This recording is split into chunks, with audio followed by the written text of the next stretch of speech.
Bonsoir et bienvenue, c'est pendant le 20h. Il pourrait être l'un des joyaux du patrimoine insulaire. Et pourtant, le château de la Pounde n'en finit plus de se détériorer. Ce soir, Elisabeth Sanguinetti et Noël Pinsouty envisagent l'avenir de ce monument historique. Xavier Affre nous mettra, lui, à l'heure d'été, avant de nous parler du documentaire Visage Village. Et ce sera notre focus. Bonsoir, Xavier. Bonsoir, Caroline. Vous n'avez pas fait de lancement aujourd'hui ? Non, j'ai décidé d'être sobre. Bon. Elisabeth Sanguinetti, Noël Pinsouty, bonsoir. Bonsoir. Et merci d'avoir accepté notre invitation. Merci à vous. Vous êtes respectivement présidente et secrétaire générale de l'association Les Amis du Château de la Pounde, et qui œuvre évidemment à redonner vie à ce monument historique. On essaye. Justement, ça fait maintenant 40 ans que le château, donc situé sur les hauteurs d'Ajaccio, a été lourdement endommagé par un incendie dramatique. Il a été fermé au public pour des raisons de sécurité depuis. Et depuis ces 40 dernières années, la situation n'a que peu évolué. Les dégâts sont aujourd'hui considérables. Elisabeth, la première question est pour vous. Est-ce que le problème est uniquement d'ordre financier ? Je rappelle que le château appartient à l'autorité publique. Le conseil départemental de Corse du Sud en avait fait l'acquisition en 1992. Maintenant, il est revenu dans le giron de la collectivité de Corse. Elisabeth. Alors, problème financier, oui, certes. Il faut à peu près 10 millions d'euros, donc ça ne se trouve pas sous les sabots d'un cheval. Mais pas que. Je pense qu'il n'y a jamais eu un vrai projet des propriétaires, depuis que ça n'est plus les Pozzo di Borgo qui sont propriétaires, il n'y a jamais eu un vrai projet ou de réhabilitation ou d'utilisation. Alors nous, c'est vrai, notre association... On fourmille d'idées. On a à peu près un projet par an, on étudie, mais on peut être que des donneurs d'idées, des facilitateurs. On n'est pas propriétaire, on n'est pas décisionnaire. Donc voilà. Vous n'êtes pas dans l'opérationnel, en tout cas, de la destination du château. Ouais. Noël, est-ce que vous partagez, je suppose, oui, évidemment, la position d'Elisabeth sur ce point ? Tout à fait, je la partage absolument. Mais je crois qu'il faut relativiser le problème financier, ce n'est pas un préalable, ça ne l'est plus, du moins nous sommes en droit de l'espérer, et je vous dirai dans quelques instants pourquoi et comment. Je pense qu'effectivement, le château de la Pounde mérite une réhabilitation intégrale, c'est-à-dire à la fois une restauration et un projet de réutilisation digne du lieu de mémoire qu'il constitue. Mais je pense que la restauration et la réutilisation, étape par étape, doivent être menées de pair. Il ne faut pas faire de la restauration intégrale du château de la Pounde le préalable absolu, ni de sa réutilisation, la Libye qui voudrait que tant qu'on n'a pas un projet ficelé et absolument finalisé, il n'est pas possible d'entreprendre la restauration. Et je dois dire que le département de la Corse du Sud, et maintenant la collectivité unique, raisonne de cette façon-là, puisque, et je pense que le moment est peut-être venu de donner quelques précisions, des travaux vont pouvoir être réalisés dès cette année, de sécurité et d'urgence, pour un montant de l'ordre de 1 million d'euros, ce qui est à la portée, je pense, c'est à la portée du département. Parce qu'il y a une ligne budgétaire qui a été votée et qui existe.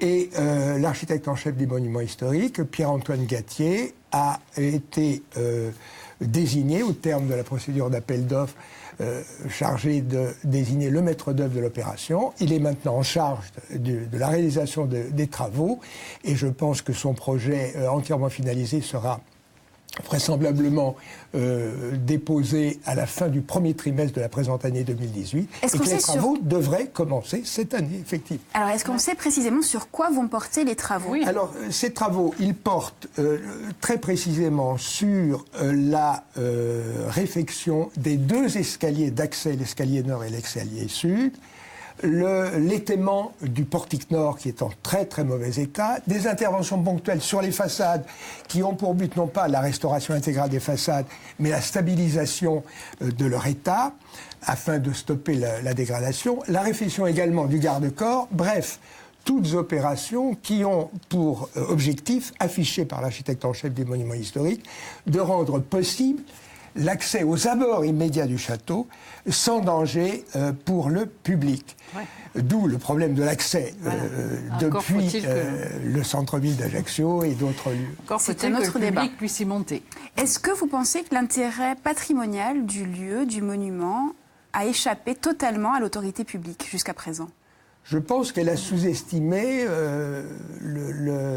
l'intérêt à la fois patrimonial, architectural et historique de cet ensemble, parce que je pense que le château de la Pounte est inséparable de son site, bien sûr, mais il faut d'abord et surtout rappeler qu'il a été construit avec des pierres qui ont été réemployés après l'incendie sur la Commune de Paris en mai 1871 du Palais des Tuileries, et que c'est la reconstitution, sinon à l'identique, du moins dans l'esprit même du pavillon Bulan et du pavillon de l'Orme, qui sont les deux premiers pavillons construits pour amorcer ce qui a été ensuite le Palais des Tuileries et l'ensemble Louvre-Tuileries. Xavier. Alors moi, plutôt qu'une d'avoir une question, j'avais une réaction. Je suis content qu'on vous reçoive parce que du coup, ça me permet aussi de saluer le travail associatif au niveau du patrimoine, parce que c'est un mot qui est beaucoup prononcé, patrimoine, mais là, ça paraît concret. Puis vous annoncez des bonnes nouvelles, donc c'est toujours mieux de venir avec des bonnes nouvelles qu'avec des mauvaises. Moi, en tant qu'enseignant en histoire, j'étais particulièrement très en colère depuis toutes ces années, voyant un des joyaux quand même de l'architecture et de l'histoire d'Ajaccio, et même de la Corse, de manière générale, laissé, pas à l'abandon, mais c'est vrai, être mis de côté. J'en avais presque mal au cœur, c'est vrai. Et donc c'est enfin, il est temps que ce lieu, qui est quand même magique quand on se promène et quand on peut y accéder, qui est un lieu extraordinaire quand même, même de situation, qu'enfin on envisage d'en faire quelque chose. Et effectivement, où je suis d'accord avec vous, c'est que le sécuriser pour que les gens puissent y aller, c'est bien. Envisager un projet, que ce ne soit pas une coquille vide. En lui-même, il est magnifique, ce château. Oui. Mais il faut quand même que ça puisse devenir un lieu culturel important. À Ajaccio, on a le musée Fesch, on a la maison Bonaparte, où dans les deux cas, les travaux, ou tout ce qui a été fait par les conservateurs, c'est remarquable. Mais franchement, ça pourrait être, moi, à mon avis, l'un des 3 lieux, avec ces 2 lieux que je viens de citer, les 3 lieux phares d'Ajaccio. Et de se priver de ça, c'est incroyable qu'on en soit arrivé là, sincèrement. Ça pourrait faire, mais effectivement, je crois qu'il n'y a pas encore eu vraiment une prise de conscience de problèmes culturels et de tourisme culturel, puisque, parlons aussi de ça, un tourisme culturel n'a jamais été pensé vraiment dans son ensemble. C'est-à-dire que, effectivement, vous dites le Palais Fesch, la Maison Bonaparte, et quand on a visité ça, on fait quoi ? Les croisiéristes qui arrivent, par exemple, ils ont une journée, ils passent 2 heures au musée Fesch, 2 heures à la Maison Bonaparte, et après, ils errent. Il n'y a plus rien à faire. Et moi, je pense qu'on pourrait imaginer un vrai tour culturel avec les Milelli, avec le château de la Pounte. Pour ça, il faut pouvoir monter au château de la Pounte. Et là aussi, c'est notre, je dirais pas notre combat, mais on essaye d'expliquer que cette petite route qui monte, qui certes a été refaite, et c'est très bien, on ne pourra jamais se croiser. Ça, c'est sûr. On ne pourra pas faire monter des navettes électriques, ça monte trop. Donc, quelle est la solution pour que des gens puissent venir et puis même si on agrandissait la route, ce qui serait un péché, à mon avis, parce que c'est joli comme ça. Quand on arrive là-haut, il faudrait garer les voitures, il faudrait donc un parking. C'est pour ça que nous pensons que la seule solution viable, c'est un téléphérique. Et ce téléphérique, il pourrait partir d'Ajaccio, avoir un... Mais vous n'avez pas peur que le téléphérique dénature l'ensemble du site ? Mais non, au contraire, parce que le téléphérique, il peut arriver juste en dessous du château. Ça permettrait d'aller au Milelli, puis d'aller au château de la Pounte. Il pourrait s'arrêter juste en dessous du château. Ça ne dénature absolument pas le site. C'est écolo, ça ne fait pas de bruit, ça ne gêne pas. Et il n'y a plus de problème de stationnement de voitures. Il y aura juste un problème de stationnement de voitures au départ du téléphérique à Ajaccio. Mais bon, on a eu un monsieur qui nous a contactés. On n'a même pas, nous, on en parlait comme ça, qui est quelqu'un qui, à Grenoble, construit des téléphériques dans le monde entier. Il est venu. Il nous a fait une préétude. Certes, il faudrait maintenant la pousser. Et on espère bien que la collectivité donnera les moyens de pousser cette étude. Mais en attendant, eux disent c'est viable, c'est faisable. Quels sont vos rapports aujourd'hui avec les propriétaires ? Est-ce que les nouveaux propriétaires, on pensait bien qu'ils deviendraient les nouveaux propriétaires, donc au mois de novembre ou décembre. On avait un peu spéculé sur l'avenir. Voilà. On a pris rendez-vous. Ça ne pas de beaucoup. Non, ce n'était pas très aventureux comme Paris, je pense. Non, voilà. On a pris rendez-vous, on les a rencontrés. Ils sont très à l'écoute. Je crois que, en ce moment, ils ont bien d'autres chats à fouetter, certes, mais c'est important également. Voilà encore qui n'ont jamais vu le château de la Ponte. Oui. Et l'autre jour, on riait ensemble. Je dévoilerai pas un secret, mais le directeur de cabinet de Gilles Simeoni m'appelle en me disant « Est-ce que tu peux nous faire visiter le château de la Ponte ?» Je dis « Excusez-moi, les clés, c'est vous qui les avez. » « Ah oui !» Donc, il faut un temps d'adaptation. Mais je crois qu'ils sont très, très à l'écoute d'un projet et il va falloir... Le comité de pilotage est toujours opérationnel ? Normalement, oui. Parce qu'il y a eu des avancées, des légères avancées, mais des avancées tout de même grâce à ce comité de pilotage. Oui, il y a une prise de conscience quand même qui a pu être favorisée par la qualité des personnes qui constituaient le comité de pilotage et qui ont pu relayer le message. C'est vrai. Il y avait aussi un comité scientifique. Est-ce que l'opportunité ne serait pas de jumeler les deux comités en un seul, dans la mesure où leur composition et également leur raison d'être sont quand même très, très comparables? Je pense que l'association continuera à en faire partie et la présidente de l'association, Elisabeth Sanguinette, faisait partie effectivement du comité de pilotage hier. Je pense qu'elle continuera à en faire partie demain, j'espère bien qu'elle continuera à nous y représenter. Donc effectivement, je pense qu'il faudra bien qu'il y ait une équipe de personnes compétentes et motivées qui puissent continuer à suivre l'évolution de la situation sur le terrain et à faire des provisions concrètes pour la réutilisation. On aurait pu penser que le classement de l'édifice en monument historique, je crois que c'était en 77, aurait pu faciliter les choses, et pas du tout, en fait. C'est un label qui n'a pas servi à grand-chose, en tout cas pour le château de la Ponte. Non. Alors, comment on l'explique, ça ? Le classement au titre des monuments historiques rendait éligible la possibilité d'obtenir la subvention de la part de l'État d'un montant de 50% sur les travaux de restauration, sur le montant hors taxe des travaux de restauration. Mais en vertu du statut particulier de la Corse, la compétence de l'État dans ce domaine a été transférée à la CTC, qui effectivement a participé dans ces mêmes limites de 50% aux travaux de réfection de la toiture, charpente et couverture, qui ont eu lieu en 96, entre 92 et 96. Après, les choses sont restées en l'état, simplement parce que le propriétaire légitime, c'est-à-dire le département, ne bougeait pas et était un petit peu partisan d'un statu quo. Donc, la CTC ne pouvait pas aller au-delà de ce que le département lui-même n'avait pas prévu de décider. Alors, je pense que les choses ont commencé à se dégripper, si on peut dire, lorsque Pierre-Jean Lucian, le président du conseil départemental, a procédé effectivement à la réfection de la route, on en a parlé à l'instant, ce qui ne règle pas le problème de la desserte, c'est vrai, mais surtout in extremis, si je puis dire, et c'est tant mieux pour la suite des événements, les crédits ont pu être inscrits à la fois pour la mise au point du projet de travaux d'urgence et de mise en sécurité et pour la réalisation effective de ces travaux. Donc ça, il faudra le vérifier, mais je pense que dans les comptes, si vous voulez, du département, la collectivité de Corse doit retrouver l'enveloppe des crédits budgétaires lui permettant de réaliser ces travaux.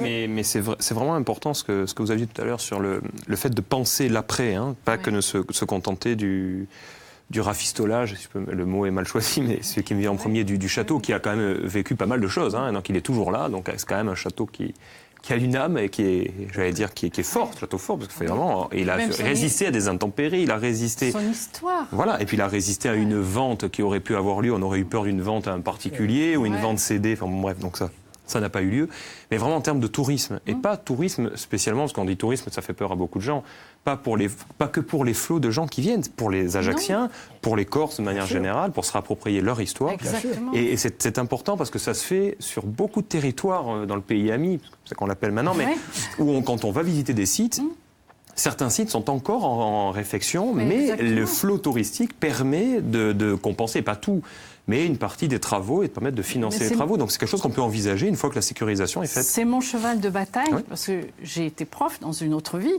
Et moi, mon idée, c'est effectivement, jamais la collectivité territoriale n'aura assez d'argent pour, toute seule, nous remettre ce bâtiment en état.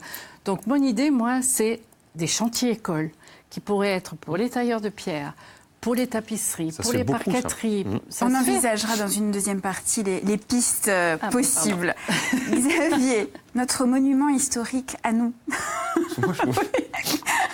Vous allez nous parler de belles pierres avec l'heure d'été. Je sais pas comment. J'enchaîne.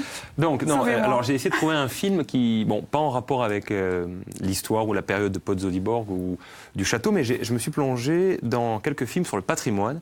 Et je me suis souvenu d'un film d'Olivier Assayas, qui était sorti en 2008, qui s'appelle L'heure d'été, et qui correspond, alors à échelle plus réduite, aux thématiques qu'on a abordées tout à l'heure, parce que, alors avec Juliette Binoche, Charles Berling, et un casting assez exceptionnel, Jérémy Régnier, Edith Scobb et un certain Kyle Eastwood.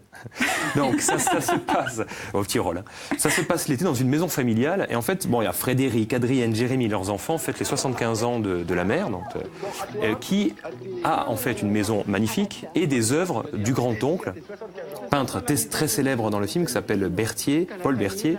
Malheureusement, elle meurt subitement. Alors pour les enfants, la question se pose. Que faire de cette maison magnifique demeure familiale et des œuvres de ce grand-oncle? Alors elles ne sont pas encombrantes, mais pour certains, on comprend bien. Alors il y a un des fils qui, lui, veut garder, évidemment. Pour lui, c'était évident de garder le patrimoine familial. Et les autres, qui se marient aux États-Unis, qui veut faire monter une société en Chine et a besoin de l'argent de l'héritage. Et donc le film explore comme ça, avec assez de finesse, les relations entre l'art, la culture, les relations fraternelles aussi dans la famille, parce que c'est un film qui est assez émouvant là-dessus aussi. Puis ça parle de transmission, de patrimoine, s'attacher à quelque chose, ou alors peut-être faire table rase de tout. Est-ce qu'on garde tout? Est-ce qu'on garde un peu? Ou que faire de ses œuvres? Est-ce qu'on les expose au public? Mais alors, les mettre dans un musée, est-ce que c'était vraiment là où elles devaient aller? Donc, c'est des questions qui sont posées dans le film, qui sont assez intéressantes. Et Assayas avait dit, je voulais montrer comment l'art est prélevé de la vie pour finir momifié. Donc, clairement, la thèse qu'il défend d'une certaine manière, c'est que dans un musée, avec tout le respect que j'ai pour tous les musées, on va se fâcher avec plein de monde, c'est que d'une certaine mesure, il y a un petit côté pas momifié, peut-être c'est un peu fort ce qu'il dit, mais accession au public, mais sous condition, faut payer. Ça sort du cadre familial. Est-ce que c'était la volonté de la mère? Non, elle n'en avait jamais parlé. Donc, toutes ces questions sont abordées assez finement dans ce film qui, au départ, est une commande pour le musée d'Orsay, pour célébrer les 20 ans du musée d'Orsay. Assayas avait dit d'ailleurs, je suis pas sûr qu'ils aient forcément aimé, parce qu'on les voit tels des vautours dans le film arriver dès lors qu'ils apprennent que ça va être vendu pour de suite venir chercher les œuvres, bien entendu, parce qu'ils n'attendaient que ça depuis 20 ou 30 ans, évidemment. Donc voilà, c'est très émouvant. Et puis ce qui m'intéresse, c'est la construction en 3 actes. Le début, c'est la fête autour de cette femme, l'unité familiale, la mort donc, qui arrive l'hiver, voilà.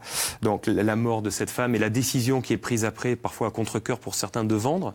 Et la 3e partie, la jeunesse, qui pourrait être aussi un atout pour le château, on en parlera après, la jeunesse qui investit les lieux pour une dernière fête. On voit bien que cette jeunesse, contrairement à ce qu'on pense, elle est attachée à ces pierres et qu'elle aimerait bien les garder. Donc voilà, il y a trois comme ça strates assez intéressantes, et je trouve que le film correspond bien aux thématiques. Alors évidemment, c'est pas un château, c'est une demeure familiale, mais que faire d'une œuvre comme ça une fois que les propriétaires sont plus là? Qu'est-ce qu'on en fait? On garde pas, à qui on donne, comment on fait? C'est ça. Elisabeth Noël, pour rebondir sur ce que disait Xavier, sur le film que nous a présenté Xavier, il y a un aspect patrimonial, mais il y a aussi l'aspect humain dans ce château.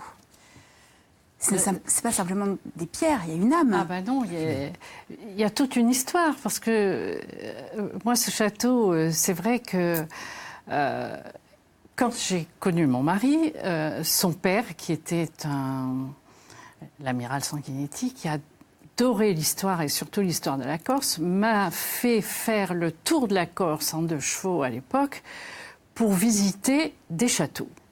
Donc moi, j'arrivais de Provence. Les châteaux, c'était des bouts de pierre. Et il y avait notamment le château de Monticchi, qui appartenait, d'après lui, au colonnat de Lise. Bon, mais c'était partout des bouts de pierre. Puis, dans les années 70, quand je suis venue habiter là, j'ai découvert ce château. Ce château, c'était fabuleux. C'était, à l'époque, elle était comtesse ou duchesse ? Comtesse. La comtesse Pozzo di Borgo faisait des concerts là-dedans. C'était absolument extraordinaire. Ça ne pourrait plus avoir lieu maintenant parce qu'il y avait des bougies tout le long du chemin. On arrivait, il n'y avait pas d'électricité. C'était magique. Et je suis devenue folle amoureuse de ce château. Effectivement, le côté humain, il y était. Il y avait les tableaux, ce que vous disiez. Il y avait les tableaux, il y avait la musique, il y avait... Bon. Et paradoxalement, tant que c'était une demeure privée, le public le visitait tout le temps. Et maintenant, depuis que c'est public, c'est fermé et plus personne ne le voit. Pour moi, c'est un paradoxe, ça m'énerve. Alors, quelle destination, quel avenir pour ce château aujourd'hui ? Qu'est-ce qu'il devrait être ? Un musée ? Pas forcément. Alors, il y a musée d'abord. Hein, oui, alors quel musée ? Oui. Je pense qu'il y a toutes les animations possibles que l'on peut imaginer de créer sur place. Il est quand même représentatif d'une histoire pluriséculaire, parce que le Palais des Tuileries, c'est toute l'histoire de France, finalement. Mais c'est aussi le Second Empire. C'est donc le rôle que Napoléon III a pu jouer en Corse. C'est l'histoire des communes de Paris. Également, c'est l'histoire de la famille des Pozzo di Borgo et des Bonaparte, histoire entremêlée. Avec Pascal Paoli aussi, parents, amis, et puis finalement adversaires irréductibles. Et je pense que c'est une histoire qu'on peut rendre vivante. C'est pas un passé révolu. C'est une histoire que finalement les Corses se sont réappropriées, toutes tendances politiques confondues. Moi, je suis très frappé par le fait que Napoléon à Charles-André Pozzo di Borgo, en passant par Pascal Paoli, donc ils ont été tous les deux les supporters les plus ardents en même temps. Ça résume d'une certaine façon l'histoire de la Corse à une époque où elle avait une valeur d'exemplarité dans l'Europe entière, et même au-delà.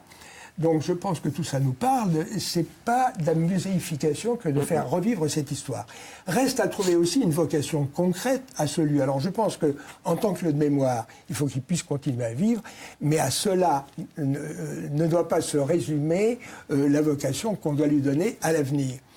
Est-ce qu'on imagine... Alors, est-ce que, par exemple, on pourrait imaginer, entre autres possibilités, le fait d'y instaurer un institut supérieur de formation au métier du tourisme, ce qui n'existe pas encore. Il y a un lycée hôtelier à l'Île-Rousse, il y a... Vous réveillez un vieux serpent de mer, c'est un autre sujet. Ce que je veux dire, c'est que trop souvent, quand on parle des métiers du tourisme, on pense aux métiers de bouche, c'est-à-dire à l'hôtellerie, à la restauration. Les métiers du tourisme, c'est bien d'autre chose. Mais est-ce qu'on peut imaginer des partenariats pour la formation de public-privé, par exemple ? Il faut les envisager, c'est la seule solution. Oui. C'est la seule solution, aussi bien pour la desserte que pour la réhabilitation, que pour l'utilisation. Ça ne pourra, enfin pour moi, ça ne pourra pas se faire rien qu'avec des fonds publics. La Corse n'est pas une région très riche et elle est pleine de personnes âgées, donc c'est aussi le travail de la collectivité de s'occuper. Donc non, oui, bien sûr, le public-privé, c'est nécessaire. Elisabeth Sanguinetti, Noël Pinsou, je vous propose de répondre rapidement à notre interview Château et dépendance. Si je vous propose Pozzo di Borgo ou Bonaparte, je vous taquine. Moi, je dirais Pozzo di Borgo, Bonaparte et Pascal Paoli. C'est les trois. Pour moi, c'est les trois personnages. Vous ne choisissez pas. Ah non, je ne choisis pas. D'accord. Dans le grand salon du château de la Punte, à l'époque de sa splendeur, il y avait le portrait de Pascal Paoli, celui de Napoléon Bonaparte et celui de Charles-André Pozzo di Borgo. Ce n'est pas un hasard si le comte Charles Pozzo di Borgo, le fils du duc Jérôme, qui avec son père a construit le château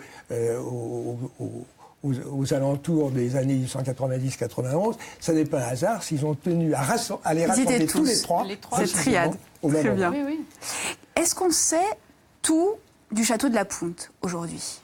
Alors, est-ce qu'on sait tout? D'abord, qu'est-ce qu'on sait du château de la Ponte? De son histoire, est-ce qu'on sait Je tout? pense qu'il nous manquerait peut-être de pouvoir avoir accès aux archives de la famille Pozzo-di-Borgo. Ne serait-ce que pour vraiment la construction du château, parce qu'on sait que les pierres sont arrivées des Tuileries par train, puis par bateau, puis par âne. Mais vraiment dans le détail, non, oui, effectivement, on espère que... Il y a encore plein de choses à découvrir. Absolument. Très bien. Et ce sera là votre conclusion. Elisabeth Sanguinette, Noël Nissout, merci de nous avoir accompagnés durant cette émission. Revenez nous voir quand vous voulez pour les prochaines avancées. Xavier Affre, merci beaucoup. Et je vous promets qu'on reparlera très vite de Visage Village, voilà, de JR et Agnès Varda. Pendant le 20h, c'est fini pour aujourd'hui, mais ça continue en replay sur Internet. Merci de nous avoir suivis. On se retrouve très bientôt, dès demain, sur France 3 Corse et Via Steel. Merci beaucoup.